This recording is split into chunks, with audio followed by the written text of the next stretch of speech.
What is going on, everybody? I am back today to talk about a found footage movie that I've seen discussed online multiple times now, and I've been putting off watching this one for a while, but I knew eventually I had to check it out because this movie takes place in Loveland, Ohio, which I am an Ohioan, born and bred. I've lived here my entire life in different parts of the state.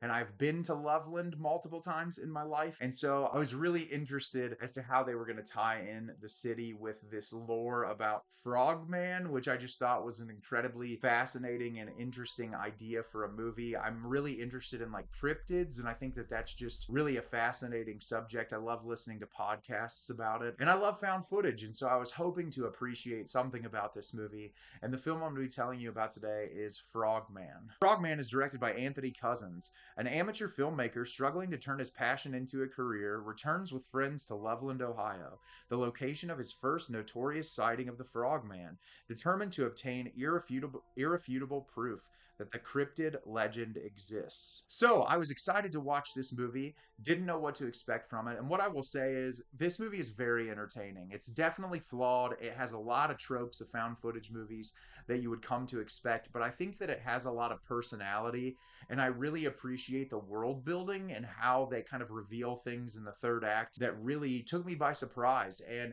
while it's not a perfect movie, if you're into found footage, I think there's something here for you to appreciate. And I'm excited to break it down a little for you today. So at the beginning of the film, we're introduced to Dallas, who we see home video footage of him when he's a child on vacation with his family, and they're recording. It's just their regular vacation until one of them, as they're walking through the woods of Loveland, Ohio, sees the Frogman. And we jump forward into the future. He's an adult, and no one believes him. They all think that it's a hoax, and he wants to be a filmmaker, but he's had no luck in his career, and he's kind of just sleeping on people's couches and living from place to place. Life really isn't working out for him. But he ends up reconnecting with one of his friends who used to help him shoot videos and like amateur filmmaking stuff, and says, "Hey, I want to go to Loveland and try to see if the Frogman is real. No one believes me.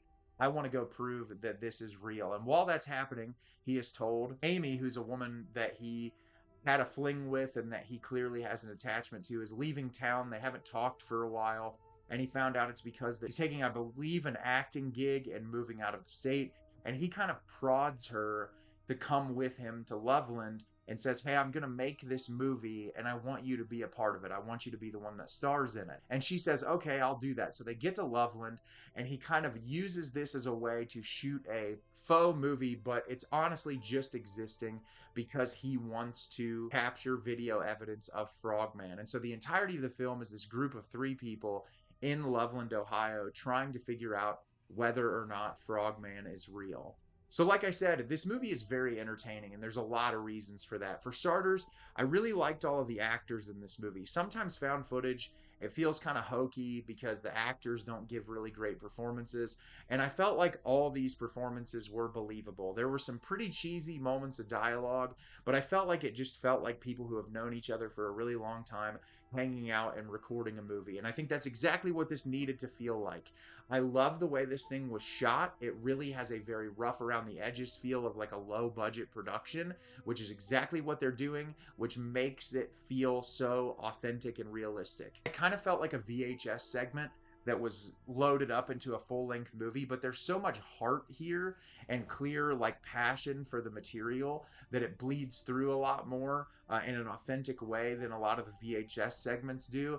But I really like that they paid attention to detail and how this thing was shot, because I feel like having it a little bit rough around the edges and using the type of video recording equipment that they did gives the movie its own distinct personality, which is something that, as someone who went to film school, who has a lot of respect for film production, and that's what I want to do ultimately with my life, that I really liked about this movie a lot. I love the setting of this. It definitely feels very Ohio. And they do a really great job giving the town personality, where there's so much obsession with the idea of Frogman. Stores are open that literally just sell Frogman merchandise. There's people in town that are like contributing to the lore of Frogman. And I think, like I said earlier on in the review, The thing that makes this movie work so well is like the buildup of the lore. Because it's not necessarily like overblown expositional dialogue that's giving you information about Frogman. It's just little things in town, like interactions that they have with people or shop owners or like the owner of the hotel that they're staying at, that really gives it a personality that feels alive. And I think that's what a movie like this needs in order to feel successful. I love the practical effects in this. Towards the third act, they did a really great job. There's some really gnarly stuff here, and I think because of the budget of the movie, they do a really great job only showing what's completely necessary in order for the film to feel effective. And I think that slow build up to a really like impactful powerhouse ending is what made the movie really enjoyable to watch. And it's what I love so much about found footage is like the filmmaking doesn't have to be perfect. And sure, like I said, some of the issues I have with this, it falls into some similar tropes. I think some of the drama between the friends like didn't necessarily need to be there for the film to feel authentic. There's a couple of scenes that feel a little bit repetitive, but I think when you're trying to capture something that is supposed to feel like day-to-day life and just people doing a specific thing, some of that mundanity is always going to exist because that's just how life operates. Not everything is necessarily exciting and enthralling every single second of the day. And so there's certain things that I can excuse. But what I like so much about this is they had this idea about Frogman. They knew exactly how they wanted to approach like presenting him on screen, but they did a great job with all the other details around the lore of the city and when it's revealed whether or not he's real, how they would approach that. And I thought the end was really just kind of a surprise. I didn't expect it whatsoever, and it made the movie more of an engaging and entertaining experience for me overall. And that's all I'm looking for when I watch found footage movies. I never expect it to be like a perfect modern marvel of filmmaking. I don't ever watch a found footage movie expecting to be blown away by it, but like every now and again I get pleasantly surprised. And this movie, it was just a fun experience. This is exactly what I'm looking for when I'm sitting down to watch found footage.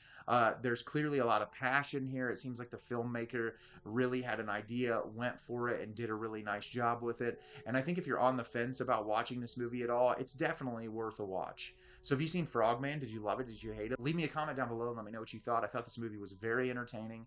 I had a lot of fun with it, and I'll definitely watch it again. As always, if you can like the video and subscribe to the channel, helps me out a lot and lets me know the type of content you're looking for. I'm always putting out new material and look forward to getting more out for you in the near future. And as always, everyone, thank you so much for watching and have a great rest of your day.